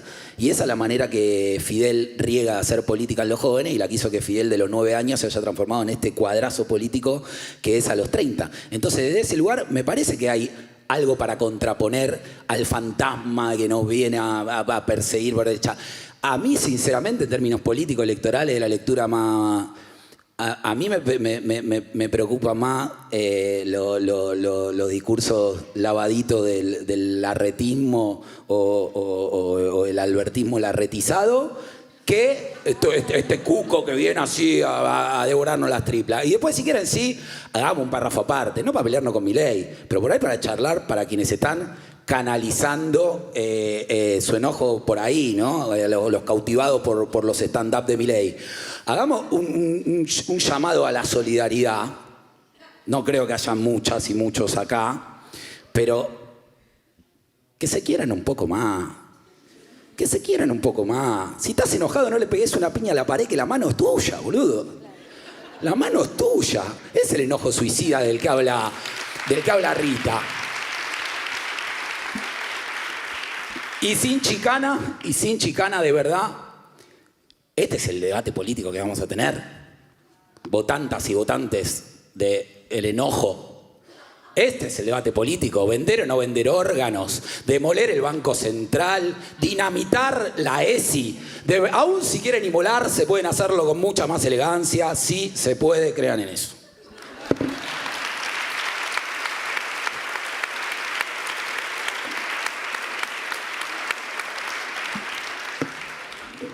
Bueno, quiero invitarlos, vamos a ir cerrando ya, para ir a comer. Exactamente. Exactamente. Nos podríamos quedar un rato largo, ¿no? Qué linda conversa y qué linda posibilidad de pensar juntos, juntas. Y por eso me gustaría regalarles como el cierre, la palabra que ustedes quieran poner en el cierre, esa que nos vamos a llevar. ¿no? A mí me enseñaron cuando hacía programas de televisión que, bueno, el cierre era, ¿no?, lo que dejaba ahí resonando en el alma, en el corazón, en estos encuentros donde queremos volver a la mística, al entusiasmo, al amor, a la voluntad transformadora de la política, y por eso tenemos ahí ese gran lema de la imaginación política que nos empuja en ese sentido. Rita, vos tenés muchas frases que podrían ser póster, ¿no? Entonces, tenés varias. Acá en este festival abrazamos una de ellas, que es que queremos en ese horizonte abierto y en disputa. Caminamos hacia él, aunque muchas veces no sepamos muy bien, pero sí la decisión de disputarlo. Nacho nos regaló unas cuantas frases que te vamos también a citar, pero volviendo, de verdad, como nos encantaría escuchar... Antes de que me olvide, porque con la edad... Por favor. No, es cierto. No sé si es el COVID o la edad, pero estoy por decir algo y se me olvida. Bueno, entonces, a veces sucede que las personas citan algo que dicen que yo dije, pero yo no me acuerdo. No es broma, es real. Entonces, los otros días... Bueno, pero acá te tenemos para que te cites a vos misma. No, es que no me voy a citar a mí porque no recuerdo haber dicho esto, pero...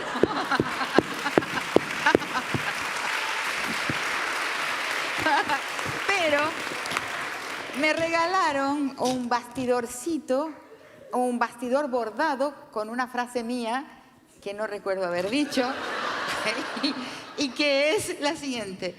Según ellas, yo dije, la solución es la ternura. Me gustó mucho, no es mía, pero me gustó. Bueno, la solución es la ternura.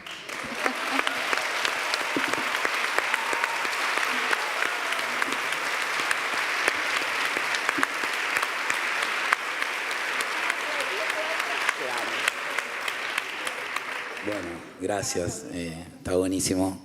Un poco de esto, entre tantos vientos de los huracanados y desagradables, hace bien. Nosotros venimos interpelándonos fuerte para dentro de nuestras asambleas, tratando de sacarnos algunos corsets que nos quedaban ya casi cómodos, de clichés, de dogmas, de formas. Hablábamos con Ana del vocabulario, de la política, de lo que necesitamos cambiar. La guerra contra el narcotráfico. Nosotros necesitamos declararle la guerra a la guerra contra el narcotráfico, porque nuestras muertes no son de sobredosis, son de bala, y no necesitamos que le metan más bala, no necesitamos más belicosidad literaria en el marco de la belicosidad real que están viviendo nuestros barrios populares. Necesitamos reemplazar a la trabajadora de triple jornada en el concepto de las compañeras que laburan en su casa, laburan en el mercado y laburan para el barrio, por la que se embaraza por un plan. Necesitamos hablar de seguridad democrática y construir una línea que no impugne a los compañeros de los barrios populares por exigir, como las compañeras del feminismo nos enseñaron, el derecho a volver vivas a casa, el derecho a caminar tranquilo por la cancha de Huracán, por la cancha de San Lorenzo. No son de derecha, muchachos, no se volvieron reaccionarios, tienen miedo por sus hijos como tiene miedo todo el mundo. Entonces hay que poder empezar a reconfigurar eso. Hay que empezar a habitar un poco más los silencios, pero no los silencios de miedo, los silencios de humildad. Lo digo generacionalmente, no le marquemos el camino a estos pibes y a estas pibas que vienen mucho mejor. Dejémoslo pasar. Este mundo de mierda lo hicimos nosotros. Ellos van a ser uno mejor. Ellos van a ser uno mejor.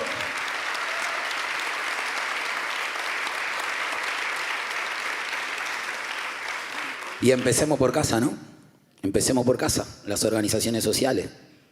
Acá la compañera Rita y las compañeras que veo regadas por todo el auditorio de los barrios populares nos han ayudado bastante a que este movimiento sísmico generacional y generacional también acomodara un poco los tantos, nos corriera de los lugares, ¿no? A veces lo que nos toca a los que tenemos ciertos privilegios es expropiarnos a sí mismos los beneficios que nos fueron concedidos para dar lugar a la transformación. Y a veces eso es difícil. Y no quiere decir emparejar para abajo, y no quiere decir llamarnos a un voto de pobreza. Quiere decir, amigo, fíjate cómo repartimos, también acá, también en los sindicatos, también en las organizaciones sociales, también en el campo popular, en nuestras propias orgas, que seguimos siendo embajadoras. ¿Y cómo rompemos eso? ¿Cómo nos corremos de ahí? Yo creo que al día de hoy, nadie me lo va a discutir, sigue siendo mucho más fácil para un hombre blanco, hetero, cis, porteño, con un lenguaje medianamente académico, instalar la existencia, aunque sea falsa, de cierta territorialidad, que para una compañera negra indígena exponer un pedacito así de 500 años de resistencia ancestral. Esa es una realidad objetiva.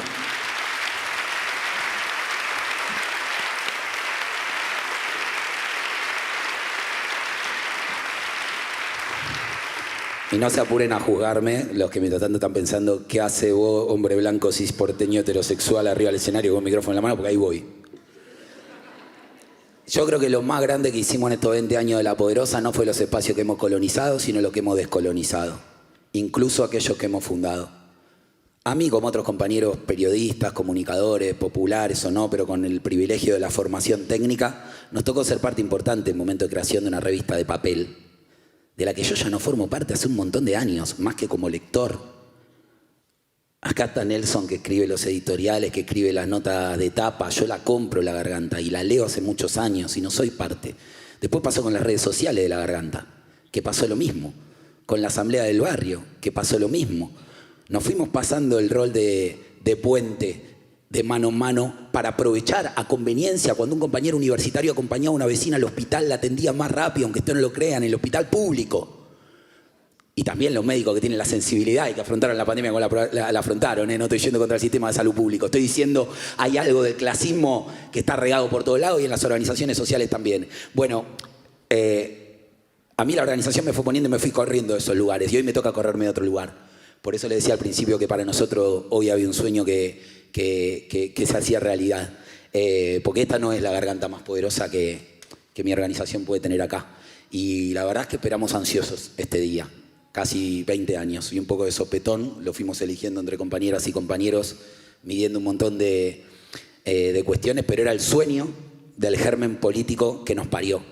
Que la referencia de los barrios populares no fuera un hombre blanco, hetero, cis, porteño, académico. Fuimos anónimos mucho tiempo, anónimos para que nos reconocieran en el colectivo.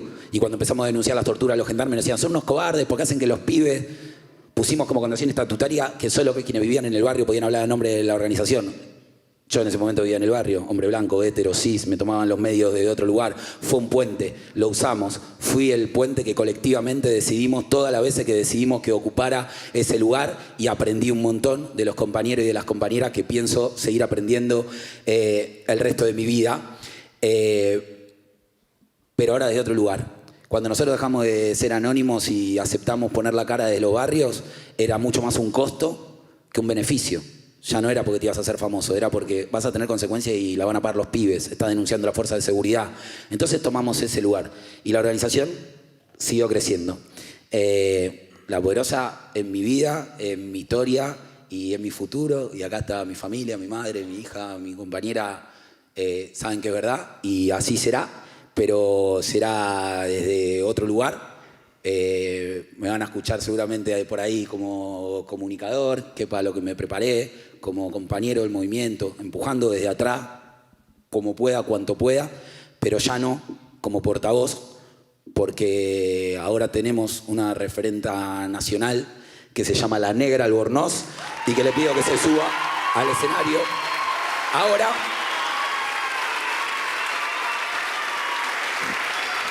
Y antes,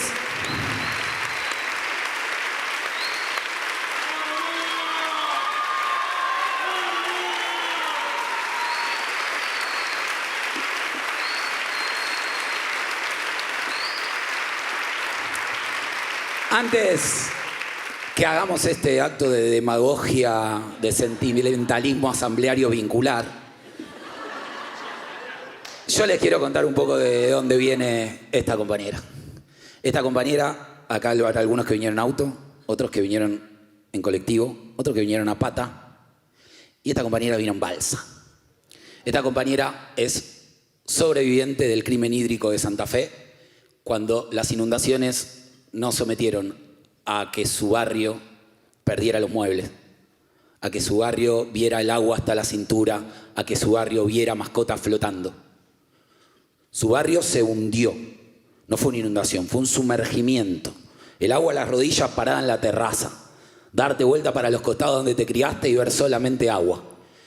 Y ayudar, porque ya era referenta, muchos años antes que La Poderosa naciera, a hacer unas balsas de madera con las puertas, con lo que hubiera, para irse última. Y anteúltima una vecina que iba con un bebé y que iba con un policía. Esa balsa se chocó contra una columna de hormigón de la cancha de Colón. El policía perdió al bebé y el bebé es una de las víctimas fatales de las inundaciones de Santa Fe. Para que yo me saque la boina, para que me la saque por un policía, sacó el fierro y se pegó un corchazo. Adelante de la negra, adelante de la madre, arriba de la balsa, en el barrio sumergido, de noche. La negra acompañó a esa mujer y así la conocimos nosotros cuando decidimos que naciera la asamblea de La Poderosa en Chalet. A partir de ahí, el frente de género de todas las compañeras y los compañeros que hacen la PODE con su referencia de cada una de las áreas, alimentaron ese camino. Y ahora se cumplieron 20 años el 29 de abril de la inundación en Santa Fe. Obviamente fui y vi a la negra delante de una marea de compañeras y compañeros que venían inundando la calle, pero de dignidad. Y me pidió que me corriera a un costado porque había una compañera que estaba sentada con la vista para abajo y me dijo, es ella. Ella era la madre de ese bebé y adivinen quién la estaba cuidando todavía. Entonces, no crean que voy a dejar los hábitos, simplemente voy a intentar mejorarlos, pero ahora hay una garganta, mujer, negra, disidente y santafesina, que tiene una mucho más poderosa voz, es María Claudia la Negra Albornoz.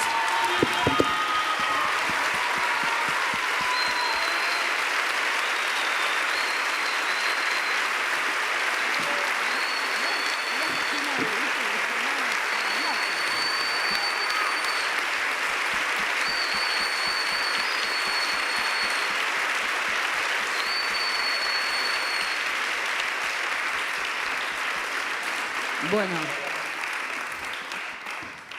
qué final, Nachito. Yo, viste. Bueno, no, qué sé yo, se impone.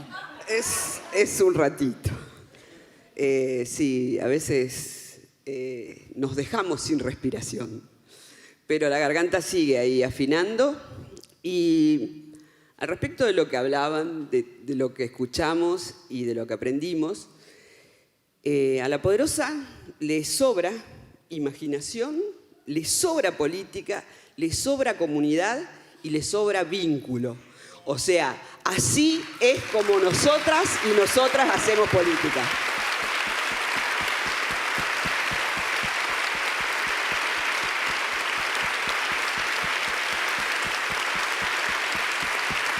Y me parece que no hay que agregar nada más.